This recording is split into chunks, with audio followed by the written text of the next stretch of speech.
ಕಾಂಗ್ರೆಸ್ನಲ್ಲಿ ನವೆಂಬರ್ ಕ್ರಾಂತಿ ಭಾರಿ ಸದ್ದು ಮಾಡ್ತಾ ಇದೆ. ಇದರ ನಡುವೆ ದೆಹಲಿಯಲ್ಲಿ ಸಿದ್ದರಾಮಯ್ಯ ಬಣದ ಡಿನ್ನರ್ ಮೀಟಿಂಗ್ ನಡೆಯಲಿದೆ. ಸಿದ್ದರಾಮಯ್ಯ ಆಪ್ತ ಸಂಸದ ರಾಜಶೇಖರ್ ಹಿಟ್ನಾಳ್ ಔತಣಕೂಟ ಆಯೋಜನೆ ಮಾಡಿದ್ದಾರೆ. ಸಿದ್ದರಾಮಯ್ಯ ದೆಹಲಿ ಪ್ರವಾಸದ ವೇಳೆ ಔತಣಕೂಟ ಏರ್ಪಡಿಸಿದ್ದು ಸಚಿವರು, ಶಾಸಕರು, ಸಂಸದರು ಪಾಲ್ಗೊಳ್ಳಲಿದ್ದಾರೆ. ಔತಣಕೂಟದಲ್ಲಿ ಸಿಎಂ ಬದಲಾವಣೆ, ಸಚಿವ ಸ್ಥಾನ ಬದಲಾವಣೆ ಸೇರಿದಂತೆ ಹಲವು ವಿಷಯಗಳ ಚರ್ಚೆ ಆಗುವ ಸಾಧ್ಯತೆ ಇದೆ. ಈ ಬೆಳವಣಿಗೆ ರಾಜ್ಯ ರಾಜಕೀಯದಲ್ಲಿ ಕುತೂಹಲ ಕೆರಳಿಸಿದೆ. ಕ್ರಾಂತಿಯೂ ಇಲ್ಲ ಏನೂ ಇಲ್ಲ ಎಂಬ ಡಿಕೆಶಿ ಹೇಳಿಕೆ ವಿಚಾರವಾಗಿ ಮಾತನಾಡಿದ ಅವರು, ಕ್ರಾಂತಿ ಇಲ್ಲ ಅಂತ ಹೇಳಿದ್ದಾರಲ್ಲ, ರಾಮಲಿಂಗಾರೆಡ್ಡಿ ಹೇಳಿದ್ದಾರೆ, ಸುರೇಶ್ ಕೂಡ ಕ್ರಾಂತಿ ಇಲ್ಲ ಅಂತಿದ್ದಾರೆ, ಎಲ್ಲರೂ ಕೂಡ ಇಲ್ಲ ಅಂದ ಮೇಲೆ ಇನ್ನೇನಿದೆ, ನಾನು ಅದನ್ನೇ ಹೇಳ್ತಿದ್ದೇನೆ, ಯಾವ ಕ್ರಾಂತಿಯೂ ಇಲ್ಲ ಏನೂ ಇಲ್ಲ ಅಂತ ಸತೀಶ್ ಜಾರಕಿಹೊಳಿ ಹೇಳಿದ್ದಾರೆ.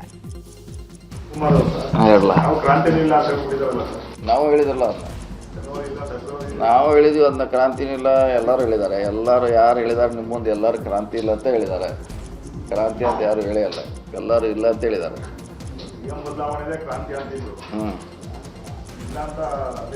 ಎಲ್ಲರೂ ಹೇಳಿದಾರಲ್ಲ, ಅವ್ರು ಹೇಳಿದ್ದಾರೆ, ಸುರೇಶ್ ಅವರು ಹೇಳಿದ್ದಾರೆ, ಬೇರೆ ಬೇರೆ ಮಂತ್ರಿಗಳು ಹೇಳಿದ್ದಾರೆ, ರಾಮಲಿಂಗಾರೆಡ್ಡಿ ಹೇಳಿದ್ದಾರೆ, ದಿನೇಶ್ ಗುಂಡೂರಾವ್ ಹೇಳಿದ್ದಾರೆ, ಜಮೀರ್ ಅಹಮದ್ ಖಾನ್ ಹೇಳಿದ್ದಾರೆ. ಸುಮಾರು ನೀವು ಯಾರು ಕೇಳಿದ್ರೆ ಎಲ್ಲರೂ ಇಲ್ಲ ಅಂತ ಹೇಳ್ಯಾರ.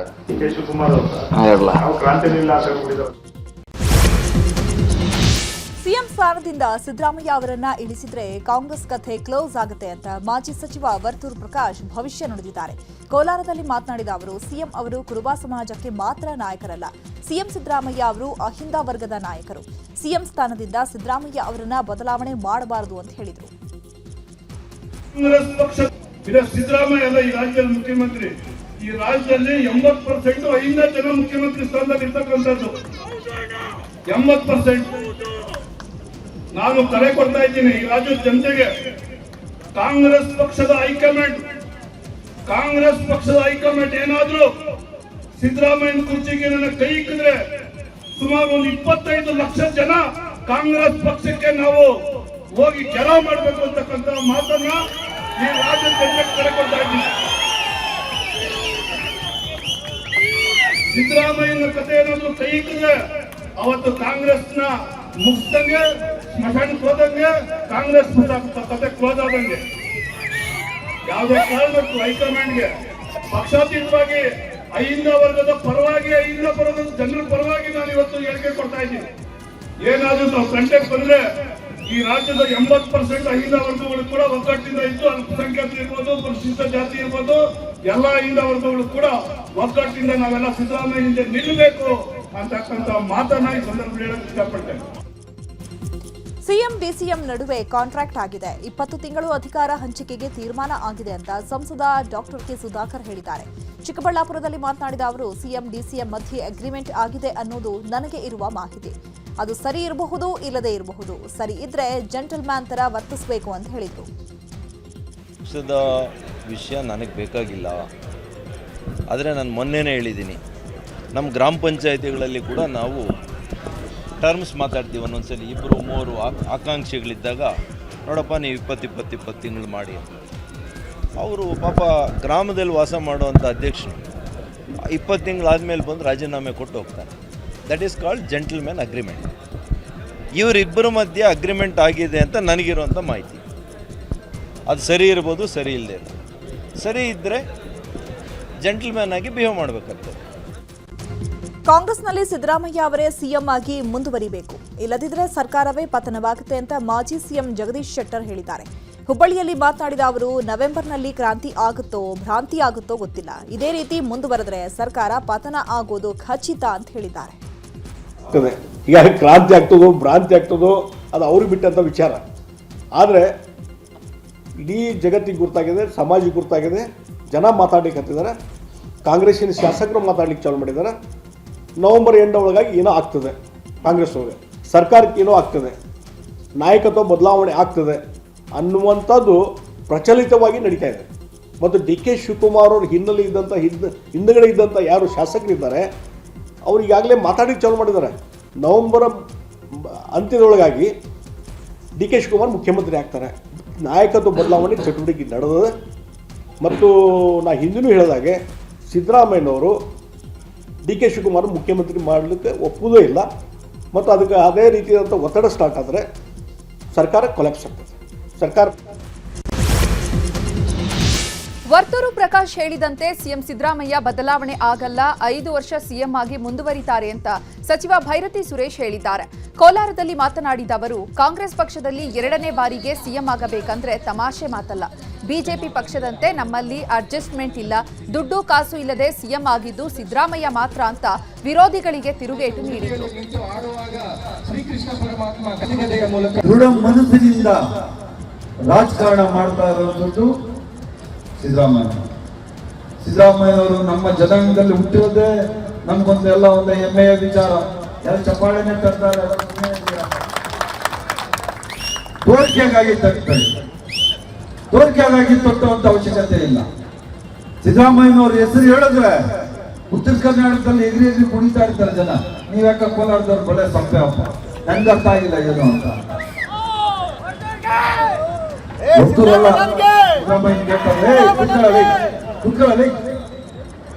ತರಲೆಗಳೆಲ್ಲ ಮಾಡಬಾರ್ದು. ನವೆಂಬರ್ ಕ್ರಾಂತಿ ಸಿಎಂ ಬದಲಾವಣೆ ಚರ್ಚೆ ಬೆನ್ನಲ್ಲೇ ಈಗ ಡಿಸಿಎಂ ಡಿಕೆಶಿ ಆಪ್ತನಿಂದ ಹೋಮ ಹವನ ಮಾಡಿಸಲಾಗಿದೆ. ಡಿಕೆ ಶಿವಕುಮಾರ್ ಸಿಎಂ ಆಗಬೇಕು ಅಂತ ಬಳ್ಳಾರಿಯ ಅಮೃತೇಶ್ವರ ದೇಗುಲದಲ್ಲಿ ಯಾಗ ಮಾಡಿಸಲಾಗ್ತಾ ಇದೆ. 5 ಹೋಮ ಕುಂಡ ರಚನೆ ಮಾಡಿ 2 ದಿನಗಳ ಕಾಲ ರಾಜಶ್ಯಾಮಲ ಯಾಗ, ಚಂಡಿಕಾ ಯಾಗ, ರುದ್ರಯಾಗ, ಸುದರ್ಶನ ಯಾಗ ಮಾಡಿಸಲಾಗಿದೆ. ಆಂಧ್ರ, ತೆಲಂಗಾಣ ಮತ್ತು ತಮಿಳುನಾಡಿನಿಂದ ಬಂದಿರುವಂತಹ ಬಾಲಾಜಿ ಕ್ಯಾಂಪ್ನ 25 ಅರ್ಚಕರಿಂದ ಈಗ ಡಿಕೆಶಿ ಅವರ ಆಪ್ತರಾಗಿರುವಂತಹ ಆಂಜನೇಯಲು ಈಗ ಹೋಮವನ್ನ ಮಾಡಿಸ್ತಾ ಇದ್ದಾರೆ. ಸರ್, ಇದು ರಾಜ್ಯ ಶ್ಯಾಮಲ ಯಾಗ ಅಂತೇಳಿ ಭಾರಿ ದೊಡ್ಡ ಯಾಗ. ನನಗೆ ತಿಳಿದ ಮಟ್ಟಿಗೆ ನಮ್ಮ ಕರ್ನಾಟಕದಲ್ಲಿ ಮಾಡ್ತಾರಿಲ್ಲ ಗೊತ್ತಿಲ್ಲ. ಹೈದರಾಬಾದಲ್ಲಿ ಮಾಡೋರಿದ್ದಾರೆ ಅಂತೇಳಿ ಹೈದರಾಬಾದಿಂದ ಕರೆಸಿದ್ರು ಸ್ವಾಮೀಜಿಗಳು. ಇದು ಮಾಡಿದ್ರೆ ಭಾರಿ ಶಕ್ತಿವಂತ ಶಕ್ತಿ ಬರ್ತದೆ. ಈ ರಾಜ್ಯದಂಥ ನಮ್ಮ ಗುರುಗಳಾದಂಥ ಸನ್ಮಾನ್ಯ ಡಿ ಕೆ ಶಿವಕುಮಾರ್ ಅವರು ಮುಖ್ಯಮಂತ್ರಿ ಆಗಬೇಕು ಅಂತೇಳಿ ಈ ಯಾಗವನ್ನು ಹಮ್ಮಿಕೊಂಡಿದ್ದಾರೆ. ಇದು ಸುಮಾರು ಒಂದು 5 ಯಾಗ ಅಟ್ ಎ ಟೈಮ್ ನಡೀತಿದೆ. ಇವತ್ತು ಬೆಳಿಗ್ಗೆ 4 ಗಂಟೆಗೆ ಸ್ಟಾರ್ಟ್ ಆಗಿದೆ. ನಾಳೆ ಸಾಯಂಕಾಲವರೆಗೂ ಕೂಡ ಈ ಯಾಗ ಇರ್ತದೆ. ಈ ಯಾಗದಲ್ಲಿ ಭಾರಿ ವಿಶೇಷವಾದಂಥ ಶಕ್ತಿ ಇದೆ.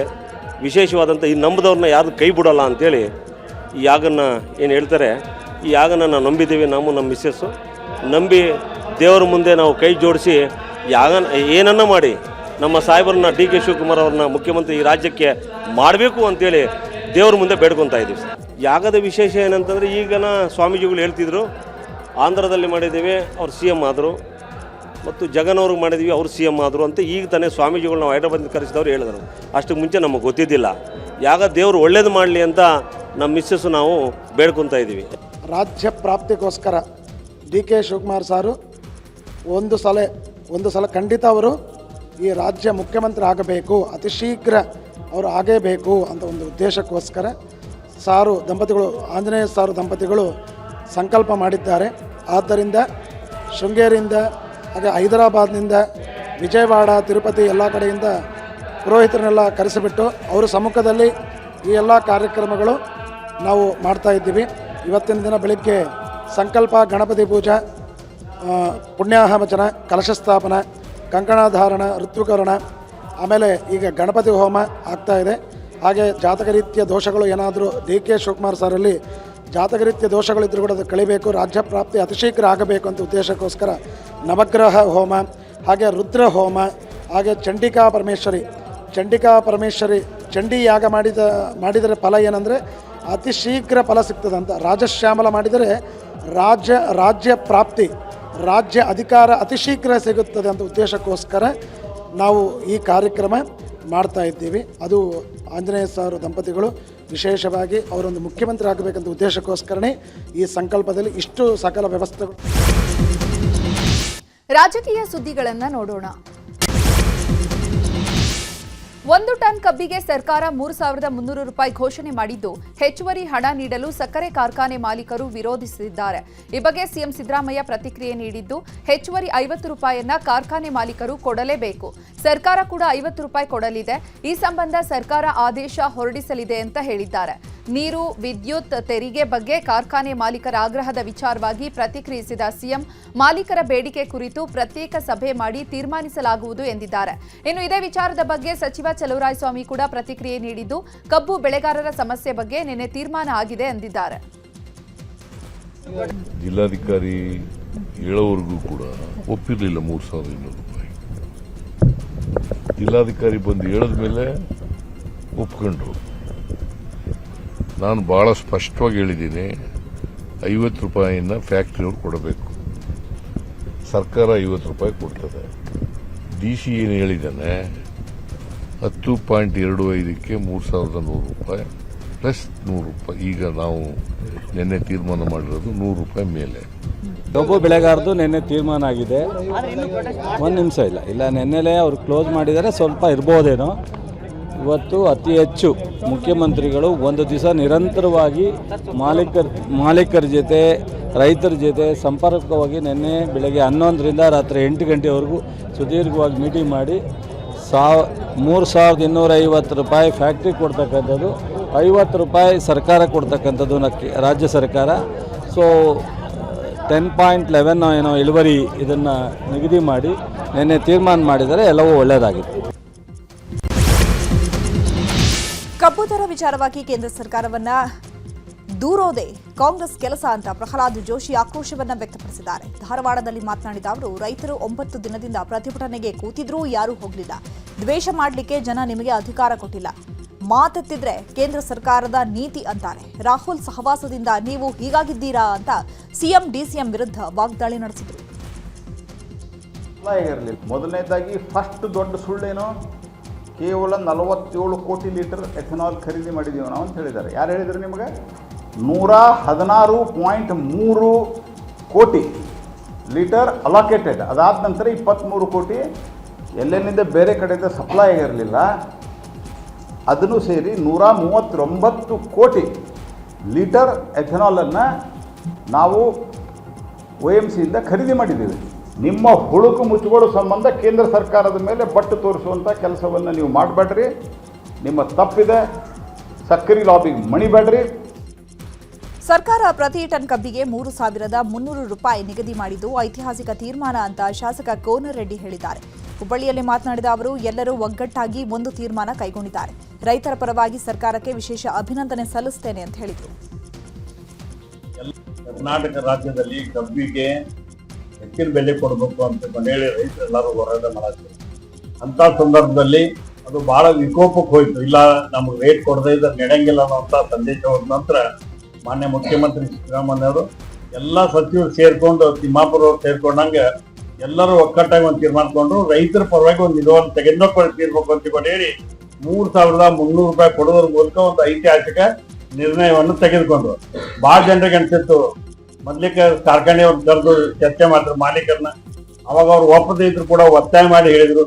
ನಂತರದಲ್ಲಿ ಮಾನ್ಯ ಮುಖ್ಯಮಂತ್ರಿಗಳು ಒಂದು ಎಲ್ಲರೂ ಒಪಿನಿಯನ್ ತೆಗೆದುಕೊಂಡು 3,300 ರೂಪಾಯಿ ಕೊಡೋದ್ರ ಮೂಲಕ ದೊಡ್ಡ ಇತಿಹಾಸವನ್ನು ತೆಗೆದುಕೊಂಡು ಅದಕ್ಕೆ ರೈತರ ಪರವಾಗಿ, ಈ ನಾಡಿನ ಜನತೆಯ ಪರವಾಗಿ ಸರ್ಕಾರಕ್ಕೆ ವಿಶೇಷವಾದಂಥ ಅಭಿನಂದನೆಗಳನ್ನ ಸಲ್ಲಿಸ್ತಾರೆ. ಮೆಕ್ಕೆಜೋಳ ಬೆಳೆದಂತಹ ರೈತರು ಸಂಕಷ್ಟದಲ್ಲಿದ್ದಾರೆ. ಕ್ವಿಂಟಾಲ್ಗೆ 2,400 ರೂಪಾಯಿಯಂತೆ ಸರ್ಕಾರ ಮೆಕ್ಕೆಜೋಳ ಖರೀದಿ ಮಾಡಬೇಕು ಅಂತ ಬಿಜೆಪಿ ಪ್ರಧಾನ ಕಾರ್ಯದರ್ಶಿ ಪಿ ರಾಜೀವ್ ಹೇಳಿದ್ದಾರೆ. ಬೆಂಗಳೂರಲ್ಲಿ ಮಾತನಾಡಿದ ಅವರು, ಈ ಸರ್ಕಾರ ದಳ್ಳಾಳಿಗಳ ಜೊತೆ ಶಾಮೀಲಾಗಿದೆ. ಕೂಡಲೇ ಮೆಕ್ಕೆಜೋಳ ಖರೀದಿ ಕೇಂದ್ರಗಳನ್ನು ಸರ್ಕಾರ ತೆಗೆಯಬೇಕು ಅಂತ ಆಗ್ರಹಿಸಿದರು. MSP ಇದ್ದಾಗಲೂ ಕೂಡ, ಕೇಂದ್ರ ಸರ್ಕಾರ ಘೋಷಣೆ ಮಾಡಿದಾಗ್ಯೂ ಕೂಡ, ಆಸ್ ಆನ್ ಟುಡೇ ಈ ಕ್ಷಣಕ್ಕೆ 1 ಕ್ವಿಂಟಲ್ಗೆ 600 ರೂಪಾಯಿಯಿಂದ 700 ರೂಪಾಯಿ ನಷ್ಟ ಮಾಡಿಕೊಂಡು ರೈತ ಮಾರಾಟ ಮಾಡ್ತಾ ಇದ್ದಾನೆ. ಇದಕ್ಕೆ ಹೊಣೆ ಯಾರು? ರಾಜ್ಯ ಸರ್ಕಾರ ಅಲ್ವಾ? ಹಾಗಾಗಿ ತಕ್ಷಣಕ್ಕೆ ರಾಜ್ಯ ಸರ್ಕಾರ, ಕೇಂದ್ರ ಸರ್ಕಾರ ಘೋಷಣೆ ಮಾಡಿರುವ MSP ಅಡಿಯಲ್ಲಿ ಪ್ರತಿ ಕ್ವಿಂಟಲ್ಗೆ 2,400 ರೂಪಾಯಿಯಂತೆ ಮೆಕ್ಕೆಜೋಳವನ್ನ ನಾಳೆಯಿಂದನೇ ಖರೀದಿ ಪ್ರಾರಂಭ ಮಾಡಬೇಕು ಅನ್ನುವಂತಹ ಒತ್ತಾಯವನ್ನ ಮಾಡ್ತವೆ. ಹೆಚ್ಚುವರಿ 50 ರೂಪಾಯಿ ನೀಡಲು ಸಕ್ಕರೆ ಕಾರ್ಖಾನೆ ಮಾಲೀಕರು ಹಿಂದೇಟು ವಿಚಾರವಾಗಿ ಬೆಂಗಳೂರಲ್ಲಿ ಸಚಿವ ಸತೀಶ್ ಜಾರಕಿಹೊಳಿ ಪ್ರತಿಕ್ರಿಯೆ ನೀಡಿದ್ದಾರೆ. ಎಲ್ಲರಿಗೂ ಸರ್ಕಾರ ಸಹಾಯ ಮಾಡಿದೆ. ಕೆಲವರು ಒಪ್ಪಿದ್ದಾರೆ, ಕೆಲವರು ಒಪ್ಪಿಲ್ಲ. ಕೆಲವರು ಲಾಸ್ ಆಗ್ತಾ ಇದೆ, ಕೊಡಲ್ಲ ಅಂತಿದ್ದಾರೆ. ಸರ್ಕಾರ ನಿರ್ಧಾರ ಮಾಡಿ ಆಗಿದೆ. ಎಲ್ಲಾ ಕಾರ್ಖಾನೆ ಮಾಲೀಕರು ಹೆಚ್ಚುವರಿ ಹಣ ನೀಡಲೇಬೇಕು. ಕಾರ್ಖಾನೆ ಮಾಲೀಕರ ಬೇಡಿಕೆಗಳ ಬಗ್ಗೆ ಸಿಎಂ ಏನು ತೀರ್ಮಾನ ತೆಗೆದುಕೊಳ್ತಾರೆ ನೋಡೋಣ ಅಂದಿದ್ದಾರೆ. ಜನ ಏನು ವಿರೋಧ ಮಾಡಿಲ್ಲ, ಕೆಲವು ಜನ ಮಾಡಿದ್ದಾರೆ. ವಿರೋಧ ಅಂದರೆ ಅವರಿಗೆ ಫೈನಾನ್ಷಿಯಲಿ ಪ್ರಾಬ್ಲಮ್ ಇದೆ ಅಂತ ಆ ಕಾರಣಕ್ಕೆ ವಿರೋಧ ಮಾಡಿದ್ದಾರೆ ಹೊರತಾಗಿ ನಮ್ಮ ಕಡೆ ಫೈನಾನ್ಷಿಯಲಿ ಕೆಪಾಸಿಟಿ ಇಲ್ಲ, ಕೊಡ್ಲಿಕ್ಕೆ ಆಗೋಲ್ಲ ಅಂತ ಹೇಳಿದ್ದಾರೆ. ಅದಕ್ಕೆ ಸರ್ಕಾರ ಬೇಕಾದ್ರೆ ಸ್ವಲ್ಪ ಟೈಮ್ ಕೊಡ್ತೀವಿ ಅಂತ ಕೂಡ ಹೇಳಿದ್ದಾರೆ. ತಕ್ಷಣ ಕೊಡೋದು ಅವಶ್ಯಕತೆ ಇಲ್ಲ, ಆಮೇಲೆ ಕೊಡಿ ಅಂತ ಹೇಳಿದ್ದಾರೆ. ನಮ್ಮ ಜೊತೆ ಸೇರಿಸಿ ಅವ್ರದ್ದು ಯಾವಾಗ 50 ಬರ್ತದೆ ಆವಾಗ ಸೇರಿಸಿ ಕೊಡ್ಲಿಕ್ಕೆ ಹೇಳಿದ್ದಾರೆ. ಅದಿನ್ನೂ ಟೈಮ್ ಇದೆ, ಅದಕ್ಕೆ ಹೇಳಿದ್ವಿ. ತಕ್ಷಣ ಕೊಡೋದು ಏನು ಅವಶ್ಯಕತೆ ಇಲ್ಲ, ಅವ್ರನ್ನೂ ಮನವೊಲಿಸ್ತೀವಿ. ಭಾಳ ಜನ ಏನು ವಿರೋಧ ಮಾಡಿಲ್ಲ, ಕೆಲವು ಜನ ಮಾಡಿದ್ದಾರೆ. ವೋಟ್ ಚೋರಿ ವಿಚಾರವಾಗಿ ಸಿಎಂ ಸಿದ್ದರಾಮಯ್ಯ ಹಾಗೂ ಡಿಸಿಎಂ ಡಿಕೆ ಶಿವಕುಮಾರ್ ಬಿಜೆಪಿ ವಿರುದ್ಧ ವಾಗ್ದಾಳಿ ನಡೆಸಿದರು. ಬೆಂಗಳೂರಿನಲ್ಲಿ ಮಾತನಾಡಿದ ಸಿಎಂ ಸಿದ್ದರಾಮಯ್ಯ, ಪ್ರಜಾಪ್ರಭುತ್ವ ವ್ಯವಸ್ಥೆಯಲ್ಲಿ ಮತದಾನ ಪ್ರಜಾಪ್ರಭುತ್ವದ ಬುನಾದಿ. ಚುನಾವಣಾ ಆಯೋಗವನ್ನ ಸ್ವತಂತ್ರ ಸಂಸ್ಥೆ ಅಂತ ಸಂವಿಧಾನದಲ್ಲಿ ಮಾಡಿದೆ. ಬಿಜೆಪಿಯನ್ನ ಸುಳ್ಳಿನ ಸರದಾರರು, ಅಷ್ಟು ಮಾತ್ರವಲ್ಲ ಸುಳ್ಳೇ ಅವರ ಮನೆ ದೇವರು. ಮತಗಳ್ಳತನ ಮಾಡೋದ್ರಲ್ಲಿ ನಿಸ್ಸೀಮರು ಅಂತ ಸಾಬೀತು ಮಾಡಿದ್ದಾರೆ. ಮತಗಳ್ಳತನ ಮಾಡೋದೇ ಅವರ ಕಸುಬು ಅಂತ ವಾಗ್ದಾಳಿ ನಡೆಸಿದರು. ಇದೇ ವಿಚಾರವಾಗಿ ಡಿಸಿಎಂ ಡಿಕೆ ಶಿವಕುಮಾರ್ ಮಾತನಾಡಿ, ಬಿಜೆಪಿ ವೋಟ್ ಚೋರಿ ವಿರುದ್ಧ ದೇಶದ ಉದ್ದಗಲಕ್ಕೂ ಅಭಿಯಾನ ಮಾಡಿದ್ದೇವೆ. ಸಿಎಂ ನಾನು ಸಹ ಅಭಿಯಾನದಲ್ಲಿ ಸಹಿ ಹಾಕಿದ್ದೇವೆ. ಒಟ್ಟು 1,12,41,000 ಸಹಿ ಸಂಗ್ರಹ ಮಾಡಲಾಗಿದೆ ಅಂತ ಹೇಳಿದರು. ವೋಟ್ ಚೋರಿ ಬಗ್ಗೆ ಸಿಎಂ ಡಿಸಿಎಂ ಸುದ್ದಿಗೋಷ್ಠಿ ಹಿನ್ನೆಲೆ ಬಿಜೆಪಿ ಕಚೇರಿಯಲ್ಲಿ ಶಾಸಕ ಸುರೇಶ್ ಕುಮಾರ್ ಸುದ್ದಿಗೋಷ್ಠಿ ನಡೆಸಿದ್ರು. ಗಾಂಧೀಜಿಯವರು 3 ಕೋತಿಗಳ ಬಗ್ಗೆ ಬಹಳ ಹೇಳಿದ್ರು, ಪ್ರಸಿದ್ಧಿಯನ್ನು ಪಡೆದಿದೆ. ರಾಹುಲ್ ಗಾಂಧಿಯವರ 3 ಕೋತಿಗಳು ಬೇರೆ, ಒಳ್ಳೆಯದನ್ನ ನೋಡಲ್ಲ, ಒಳ್ಳೆಯದನ್ನ ಕೇಳಲ್ಲ, ಒಳ್ಳೆಯದನ್ನ ಮಾಡಲ್ಲ ಅನ್ನೋದು ರಾಹುಲ್ ಗಾಂಧಿ ಕೋತಿಗಳ ನೀತಿ. ಆ ಗಾಂಧಿಗೂ ಈ ಗಾಂಧಿಗೂ ಇದೇ ವ್ಯತ್ಯಾಸ. ಕಾಂಗ್ರೆಸ್ನವರು ಸತ್ಯ ಹೇಳಲ್ಲ, ಸುಳ್ಳಿನ ಮೂಲಕ ಯಾವಾಗಲೂ ಅಪಪ್ರಚಾರವನ್ನ ಮಾಡ್ತಾರೆ. ಹಿಂದೆ ಕಮಿಷನ್ ಆರೋಪದ ಮೂಲಕ ಅಪಪ್ರಚಾರ ಮಾಡಿದ್ರು, ಈಗ ಅದರ ಮುಂದುವರೆದ ಭಾಗ ವೋಟ್ ಚೋರಿ ಅನ್ನುವಂಥ ಅಪಪ್ರಚಾರವನ್ನ ಮಾಡ್ತಿದ್ದಾರೆ ಎಂದಿದ್ದಾರೆ. ಇನ್ನು ವೋಟ್ ಚೋರಿ ವಿರುದ್ಧ ಸಹಿ ಅಭಿಯಾನ ಮಾಡಿದ್ದೇವೆ ಎಂಬ ಡಿಕೆಶಿ ಹೇಳಿಕೆಗೆ ತಿರುಗೇಟು ನೀಡಿದ Suresh Kumar, DK Shivakumar gun point ಇಟ್ಟು ಹೆದರಿಸಿ ಸಹಿ ಹಾಕಿಸಿದ್ದಾರೆ. 2027 ಆದ್ಮೇಲೆ ಕಾಂಗ್ರೆಸ್ ಕರ್ನಾಟಕದಲ್ಲಿ ಅಡ್ರೆಸ್ಗೆ ಇಲ್ಲದಂತಾಗುತ್ತೆ ಎಂದಿದ್ದಾರೆ. ರಸ್ತೆ ಗುಂಡಿ ಮತ್ತು ಕಸ ಸಮಸ್ಯೆಯ ಪ್ರದೇಶಗಳಲ್ಲಿ ಬಿಜೆಪಿ ನಾಯಕರು ಪರಿಶೀಲನೆ ನಡೆಸಿ ಅಭಿಯಾನ ಮಾಡಿದ್ದಾರೆ. ಅಭಿಯಾನದಲ್ಲಿ ವಿಪಕ್ಷ ನಾಯಕ ಆರ್ ಅಶೋಕ್, ಶಾಸಕ ಮುನಿರತ್ನ, ಮಾಜಿ ಸಚಿವ ಸುರೇಶ್ ಕುಮಾರ್ ಸೇರಿದಂತೆ ಹಲವು ನಾಯಕರು ಪಾಲ್ಗೊಂಡಿದ್ದರು. ವಿಜಯನಗರ ನಾಗರಬಾವಿ ಮುಖ್ಯ ರಸ್ತೆಯಲ್ಲಿ ಮುಚ್ಚದ ರಸ್ತೆ ಗುಂಡಿ ಸುತ್ತಲೂ R Ashok white painting spray ಮಾಡಿದರು. ಸರ್ಕಾರದ ವಿರುದ್ಧ ಪ್ಲೇಕಾರ್ಡ್ಗಳನ್ನು ಹಿಡಿದು ಆಕ್ರೋಶವನ್ನು ವ್ಯಕ್ತಪಡಿಸಿದರು. ಬಳಿಕ ಮಾತನಾಡಿದ ವಿಪಕ್ಷ ನಾಯಕ ಆರ್ ಅಶೋಕ್, ಕಾಂಗ್ರೆಸ್ ಸರ್ಕಾರ ಗುಂಡಿ ಸರ್ಕಾರ, 2 ವರ್ಷದಲ್ಲಿ ಯಾವುದೇ ಅಭಿವೃದ್ಧಿ ಆಗಿಲ್ಲ. ಗುಂಡಿ ಸರ್ಕಾರ ಬೆಂಗಳೂರಿನ ಜನತೆಗೆ ಶಾಪವಾಗಿದೆ ಅಂತ ಕಿಡಿಕಾರಿದ್ರು. ಇನ್ನು ಇದೇ ವಿಚಾರವಾಗಿ ಶಾಸಕ ಡಾಕ್ಟರ್ ಅಶ್ವಥ್ ನಾರಾಯಣ್ ಕೂಡ ರಿಯಾಕ್ಷನ್ ಕೊಟ್ಟರು.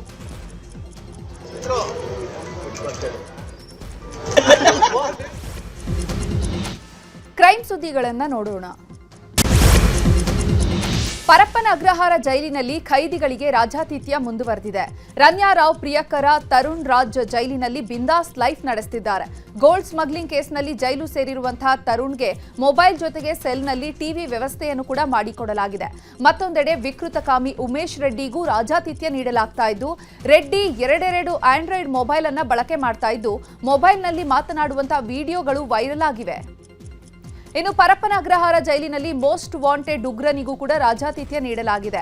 ಐಸಿಸ್ ಉಗ್ರ ಜುಹಾದ್ ಹಮೀದ್ ಶಕೀಲ್ ಮನ್ನಾಗೆ ಐಷಾರಾಮಿ ವ್ಯವಸ್ಥೆ ಮಾಡಲಾಗಿದೆ. ಯುವಕರನ್ನ ಐಸಿಸ್ಗೆ ನೇಮಕಾತಿಯನ್ನ ಮಾಡ್ತಾ ಇದ್ದಂತಹ ನಟೋರಿಯಸ್ ಉಗ್ರನಿಗೆ ಜೈಲಿನಲ್ಲಿ ಸ್ಮಾರ್ಟ್ ಫೋನ್ ಬಳಕೆಗೆ ಅವಕಾಶವನ್ನು ನೀಡಲಾಗಿದ್ದು, ರಾಜಾರೋಷವಾಗಿ ಉಗ್ರ ಸ್ಮಾರ್ಟ್ ಫೋನ್ ಬಳಕೆ ಮಾಡ್ತಾ ಇರುವಂತಹ ವಿಡಿಯೋ ವೈರಲ್ ಆಗಿದೆ. ವಿಡಿಯೋ ವೈರಲ್ ಆಗ್ತಾ ಇದ್ದಂತೆ ಕಾರಾಗೃಹ ಇಲಾಖೆಯ ಮುಖ್ಯಸ್ಥ ಬಿ ದಯಾನಂದ್ ವಿಡಿಯೋ ಪರಿಶೀಲಿಸಿ ವರದಿ ನೀಡುವಂತೆ ಸೂಚಿಸಿದ್ದಾರೆ. ಶಿವಮೊಗ್ಗದಲ್ಲಿ ಸ್ವೀಟ್ ಬಾಕ್ಸ್ ನೆಪದಲ್ಲಿ ಜೈಲಿಗೆ ಗಾಂಜಾ ಸಾಗಿಸ್ತಾ ಇದ್ದ ಯುವಕನನ್ನ ಅರೆಸ್ಟ್ ಮಾಡಲಾಗಿದೆ. ಶಿವಮೊಗ್ಗದ ಕೇಂದ್ರ ಕಾರಾಗೃಹದ ತಪಾಸಣೆ ವೇಳೆ ಘಟನೆ ಬೆಳಕಿಗೆ ಬಂದಿದೆ. ಸೋಮನಕೊಪ್ಪದ ನಿವಾಸಿ ಸೈಯದ್ ವಾಸಿಂ ಬಂಧಿತ ಆರೋಪಿ. ಈತ ಬೇಕರಿಯಿಂದ ತಂದಿದ್ದ ಸ್ವೀಟ್ ಬಾಕ್ಸ್ನಲ್ಲಿ ಗಾಂಜಾ ಅಡಗಿಸಿಟ್ಕೊಂಡು ಖೈದಿ ಮೆಹಬೂಬ್ ಖಾನ್ಗೆ ತಲುಪಿಸಲು ಪ್ರಯತ್ನಿಸಿದ್ದ. ಈ ವೇಳೆ ಜೈಲು ಪ್ರವೇಶ ದ್ವಾರದಲ್ಲಿ ನಿಯೋಜಿತರಾಗಿದ್ದ ಕೆಎಸ್ಐಎಸ್ಎಫ್ ಭದ್ರತಾ ಸಿಬ್ಬಂದಿ ತಪಾಸಣೆ ವೇಳೆ ಬಾಕ್ಸ್ನಲ್ಲಿ ಗಾಂಜಾ ಪತ್ತೆಯಾಗಿದೆ. ತಕ್ಷಣವೇ ವಾಸಿಂನನ್ನ ವಶಕ್ಕೆ ಪಡೆದಿದ್ದಾರೆ. ರೇಣುಕಾಸ್ವಾಮಿ ಕೊಲೆ ಕೇಸಲ್ಲಿ 2ನೇ ಬಾರಿ ಜೈಲು ಪಾಲಾಗಿರುವಂತಹ ದರ್ಶನ್ ಇದೀಗ ಶಕ್ತಿ ದೇವಿಯ ಮೊರೆ ಹೋಗಿದ್ದಾರೆ. ಇಷ್ಟು ದಿನ ಬೆನ್ನು ನೋವು, ಕನಿಷ್ಠ ಸೌಲಭ್ಯಗಳಿಲ್ಲದೆ ಪರದಾಡ್ತಾ ಇದ್ದಂತಹ ದರ್ಶನ್ ಕೋರ್ಟ್ ಮೊರೆ ಹೋಗಿದ್ರು. ಕೋರ್ಟ್ ಮೂಲಕವೂ ಕೂಡ ಸಾಕಷ್ಟು ಕಸರತ್ತನ್ನು ನಡೆಸಿದ್ರು. ಆದರೆ ಹಾಸಿಗೆ ದಿಂಬಿಗೆ ಕೋರ್ಟ್ ನಿರಾಕರಿಸುತ್ತಿದ್ದಂತೆ ಕ್ವಾರಂಟೈನ್ ಸೆಲ್ನ ವಾತಾವರಣಕ್ಕೆ ಹೊಂದಿಕೊಳ್ತಿದ್ದಾರೆ. ಆಧ್ಯಾತ್ಮಿಕ ಪುಸ್ತಕಗಳನ್ನು ಓದ್ತಾ ಚಾಮುಂಡಿ ದೇವತೆಯ ಆರಾಧನೆ ಮಾಡ್ತಿದ್ದಾರಂತೆ.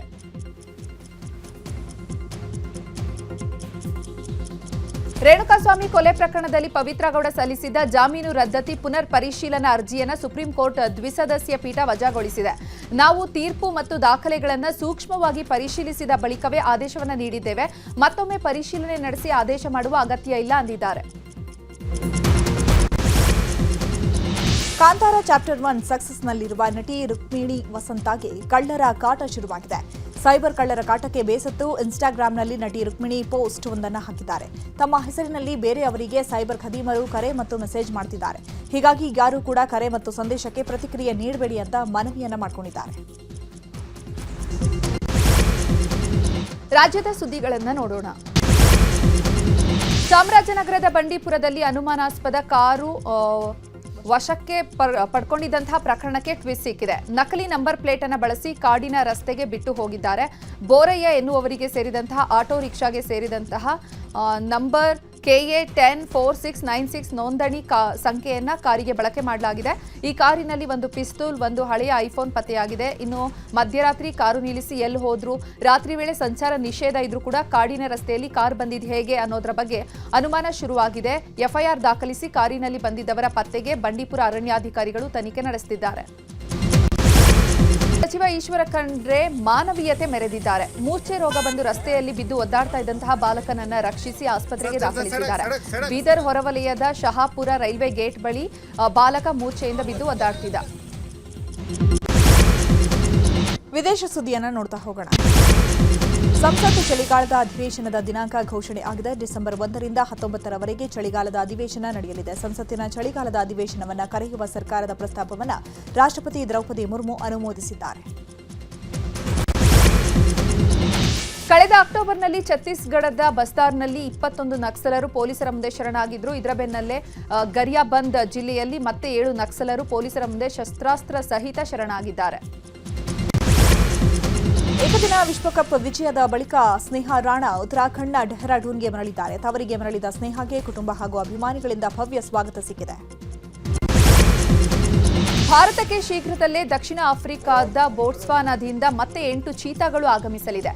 2 ಗಂಡು ಚೀತಾ ಮತ್ತು 6 ಹೆಣ್ಣು ಚೀತಾ ಸೇರಿ ಒಟ್ಟು 8 ಚೀತಾಗಳು ಭಾರತಕ್ಕೆ ಆಗಮಿಸಲಿವೆ. ಜಮ್ಮು ಕಾಶ್ಮೀರದ ಅನಂತನಾಗ್ ಜಿಲ್ಲೆಯಲ್ಲಿ ಚಲಿಸ್ತಾ ಇದ್ದಂತಹ ರೈಲಿಗೆ ಹದ್ದೊಂದು ಡಿಕ್ಕಿ ಹೊಡೆದಿದೆ. ಡಿಕ್ಕಿ ರಭಸಕ್ಕೆ ಟ್ರೈನ್ ಚಾಲಕನಿಗೆ ಮುಖಕ್ಕೆ ಗಂಭೀರ ಗಾಯಗಳಾಗಿದೆ. ಬಾರಾಮುಲ್ಲಾ ಬನಿಹಾಲ್ ರೈಲಿನಲ್ಲಿ ಈ ಘಟನೆ ಸಂಭವಿಸಿದೆ. ಬಾಗೇಶ್ವರ ಧಾಮ ಸರ್ಕಾರ್ ಧೀರೇಂದ್ರ ಶಾಸ್ತ್ರಿ ನೇತೃತ್ವದಲ್ಲಿ 2ನೇ ದಿನ ಸನಾತನ ಹಿಂದೂ ಏಕತಾ ಪಾದಯಾತ್ರೆ ನಡೆಯಿತು. ದೆಹಲಿಯ ಡೇರಾದಿಂದ ಹರಿಯಾಣದವರೆಗೆ ಪಾದಯಾತ್ರೆ ಮಾಡಲಾಯಿತು.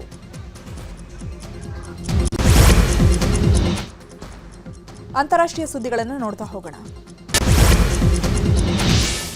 ಫಿಲಿಪೈನ್ಸ್ನಲ್ಲಿ ಕಲ್ಮೇಗಿ ಚಂಡಮಾರುತ ಅಪ್ಪಳಿಸಿದ್ದು ಅಪಾರ ಹಾನಿ ಉಂಟು ಮಾಡಿದೆ. ಈವರೆಗೆ ಚಂಡಮಾರುತದ ಪ್ರಭಾವಕ್ಕೆ 188ಕ್ಕೂ ಹೆಚ್ಚು ಮಂದಿ ಸಾವನ್ನಪ್ಪಿದ್ದು 130ಕ್ಕೂ ಹೆಚ್ಚು ಜನರು ಕಣ್ಮರೆಯಾಗಿದ್ದಾರೆ.